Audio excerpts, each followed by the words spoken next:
One of the most beautiful moments in my life was when I was doing The Majestic, and Jim Carrey was there on set, and we were in front of this theater with this big red carpet, and we were in Hollywood.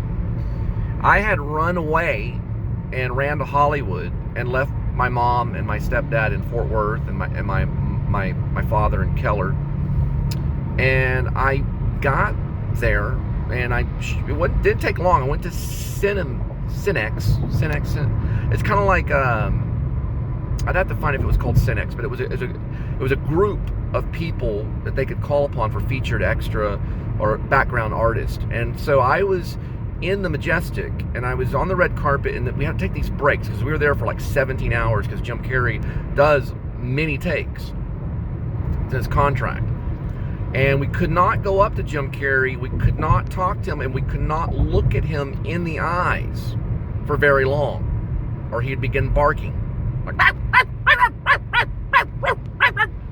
and so we had popcorn that was laced, I think, with Prozac.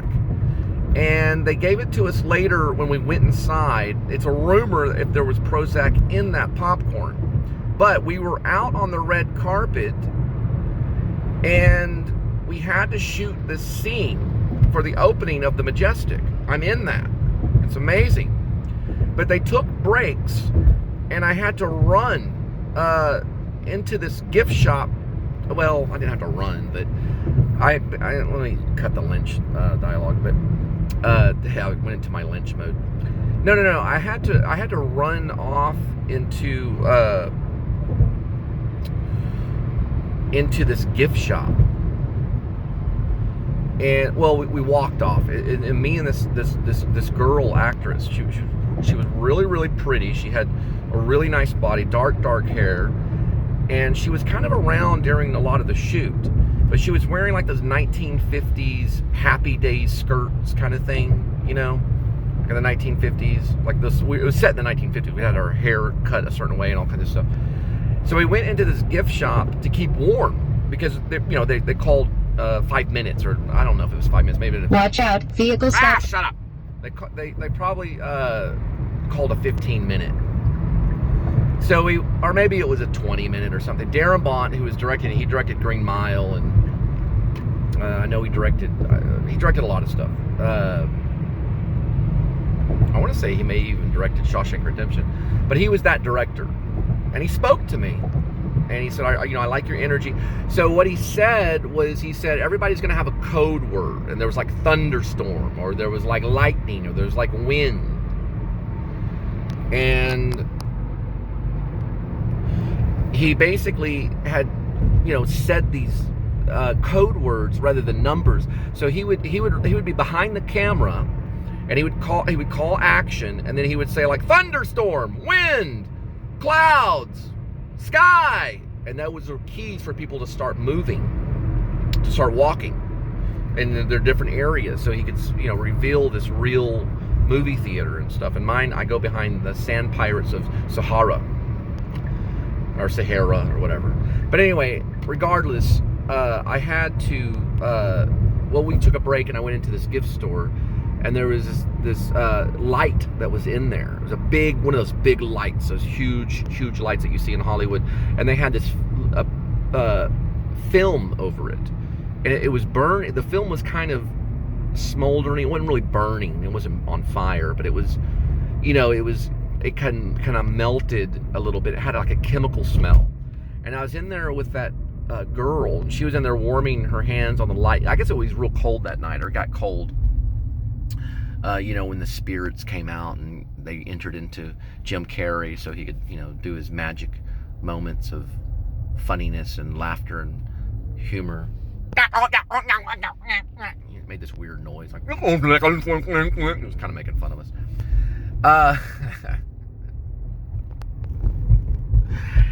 So she was in there, and we were kind of warming our hands. And I remember it went on for quite a bit of time, and we were standing there, and the gift shop had like James Dean on the wall and Marilyn Monroe, and it was just this magic moment of movie stardom, and like, wow, this is just amazing how we're really here and we're getting paid for this. And they're, you know, and I ended up getting a check that said, it's like, I think the check said, what was that production, Jim? Remember the people that were behind that? It wasn't Touchstone. It was Castle Rock. It was a Castle Rock production. Darabont, he did a bunch of Stephen King stuff. So it was a Castle Rock check. But then later on, I did Moonlight Mile, which was called Babies in Black at the time, and Dustin Hoffman and Jake Gyllenhaal were there. And Jake Gyllenhaal, like, nobody knew who Jake Gyllenhaal was. Nobody, I didn't even know. At that time, he was on set, and there was Dustin Hoffman walking around him, grabbing him, kissing him on the cheek, saying, there's my boy. And I was like, oh shit, there's Dustin Hoffman. Dustin Hoffman, the first time I was introduced to Dustin Hoffman, he walked by a whole long, like, there were like freaking 200 extras all lined up. We all had like sideburns. It was set in the 70s, a Moonlight Mile with Dustin Hoffman. And he walked by and he said, I'm so sure. You know, he did that, I'm so sure. Yeah, it's, I'm so sure. I'm so sure. Yeah, he did the, you know, the Dustin Hoffman thing. That, I'm so sure. You know, I'm trying to do it like, I'm so sure. I can't think of, there it is. I'm so sure. That's him there. I'm so sure. Because there were too many extras on that set. They didn't even really use the scene at all. I don't know how many people were paid. But I saw Jake and I thought he was Tobey Maguire. I was like, man, Tobey Maguire has lost a lot of weight. And he was getting ready to do Spider-Man. Or no, he'd already done Spider-Man, but he was getting ready for the other Spider-Man. And then lo and behold, I find out that's Jake Gyllenhaal. I was like, man, wow. Because he really kind of took over everything after a while. But that was a fun one too. And then the X-File thing, that was just kind of in and out. I was there for about 10 hours and they had to strap a gun on my back or something. And I got extra money because Patrick Stewart or whatever, the guy that's in Walk the Line, he pointed at me and said, we'll just use that guy. And then they made me into a thermal image with photography. I had listened to these guys talk about going and shooting hockey pucks, an ice skating rink or something. And we're gonna go and shoot some ice pucks, or whatever ice pucks. You know, they were gonna play hockey afterwards. So they were talking about hockey and all this other stuff. And he had a digital camera, so he was getting work in Hollywood. And we were in the 20th Century Fox studio. And that was their 20th Century Fox. It was a lot of fun. But that was whenever I was Doggett's thermal image. So they took photos of me. And I was basically Doggett.